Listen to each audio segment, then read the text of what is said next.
right. So, my first vlog. I never thought I'd be doing this.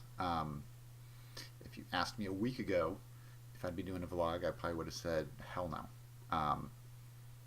But I had a nice conversation over the past weekend with someone where it's not so much about the views and the likes as it is as the interaction and also clearing that space for new ideas to come out. As a creative person doing drawings, photography, um, magic, conversational hypnosis, coaching, all that kind of stuff, creating things, I think it's a good space to get ideas out in order to make room for new ideas. I think we all have a lot of stuff in the back of our mind, kind of building up in our unconscious that we need to just get out and just get these ideas out, whether they're recorded or written down. Like the process of journaling is a good thing. I personally don't do it. Maybe I should, but I think video is probably the easiest way to do it because you just get into that flow state. I have nothing pre-written for this. That's to me half the fun. I don't know where these are going to go, but it's just more to get ideas out to make space for new stuff. Um, some of the people that I've talked to recently have asked what I've been up to the past few months. I haven't been too active on social media over the past few months, and I'll admit April and May was kind of a dark time. I was kind of reevaluating, should I keep doing coaching? Should I do more hypnosis? Should I do more entertainment stuff? Do I keep doing the corporate mind reading stuff? What kind of stuff do I really want to do? And I've started to come up with a way to combine all of that stuff together.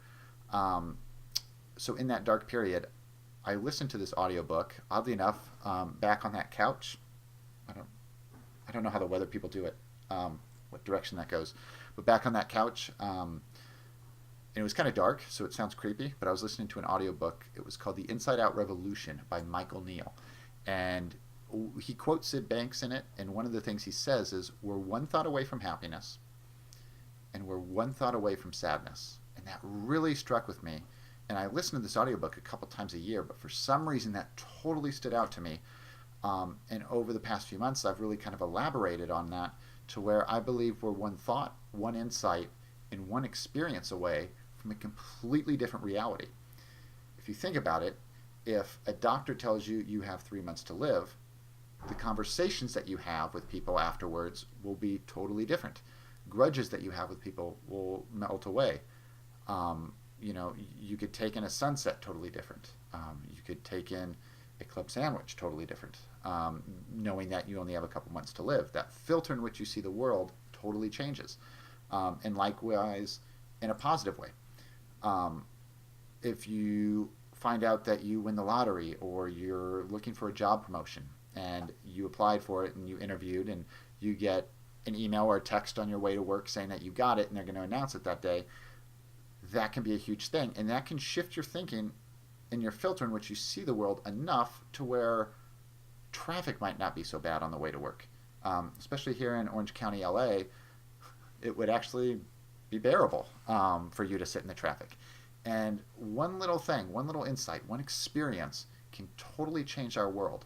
And I thought, kind of, and I don't want to sound like negative, but a couple months ago in this dark time, when I heard that, the fact that I heard that, it kind of one of my lower points, I thought was pretty powerful in that sense. Because if I could hear it then, to me, then it really stood its ground. If I heard it when I'm happy, who really cares to a degree? But when it stuck out to me at that time, I thought that was really powerful. And so that's something I've been doing is whether it's coaching or doing some corporate entertainment or any of those kind of things, is helping people find that moment that will shift their thinking. I was just talking to an old friend of mine earlier today where I was telling her what I'm up to these days, and it really is kind of a cool thing to search for that magical moment that will get us to change the way we see the world. And it doesn't have to be a magic trick. It can be a story. It can be a joke. It can be a phone call with a loved one you haven't talked to. It can be whatever it is. It can be like the whole thing with Starbucks, where in other coffee shops too, where people pay it forward in the drive-through line and it keeps going and going and going. Those kind of things I've never been a part of one. I've had awkward moments with baristas, but I've never had a cool drive-through moment like that. But those kind of things will actually change the way you think of the day and it could just change your whole outlook. And so to me, totally believing in that whole one thought, one experience away, how can we change someone else's life around us? Whether it's a coworker, whether it's someone we're neighbors with, whoever it can be, we can be that person for someone else. But at the same time, it's kind of fun to look for those things for ourselves. Maybe there's a movie that you saw that totally changed your viewpoint. I know in the past few weeks I've been at the Magic Castle a lot in Hollywood, and I've seen there was a magician who did this color changing thing with light bulbs. The deck would change color due to the light bulbs, and it was like no words were spoken, and it was one of the most beautiful things I've ever seen with cards. And I don't know if he's like known for it or whatever, but to me it was just to see that was just like what you could do with creativity with cards was awesome. So to me that was like a total magic moment for me and shifted my weekend. But finding these moments for other people, I think that's great. And like I said, it doesn't have to be magic. It can be anything. But also being able to recognize those moments more, because if we think like magicians and anything is possible, when that moment happens, it allows us to see things differently. One of the things for me about doing this vlog is the sense of creativity and getting ideas out. If you talk to people about their creativity, a lot of people who say they're not creative, it has nothing to do with the number of ideas and stuff that come up. I think the number one killer of creativity is self-judgment. And if we look at self-judgment, we've heard the phrase, if you treat others the way you treat yourself, we'd have no friends. And I think that's very true with our own self-judgment, especially when it comes to ideas. And I work a lot with entrepreneurs. So it's kind of like, oh, I have this idea for a product or whatever, but I don't think anyone's going to buy it. It's like, well, how do you know? How do you know? Like, have you tested it? Have you even talked to people about it? What kind of limiting belief?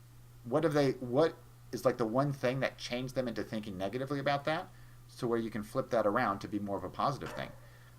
So to me, finding that thing that just lights us up and gets us to get out of our own heads and get out of that thinking is one of the things that I've been after with other people, with myself.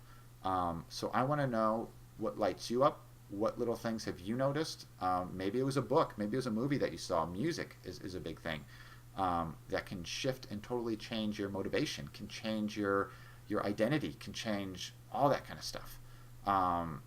So if you want to start a conversation, feel free to make some comments in the sections below. And I'd love to see what lights other people up, what are magic moments for them. And until next time, have a great day, and thank you for being you.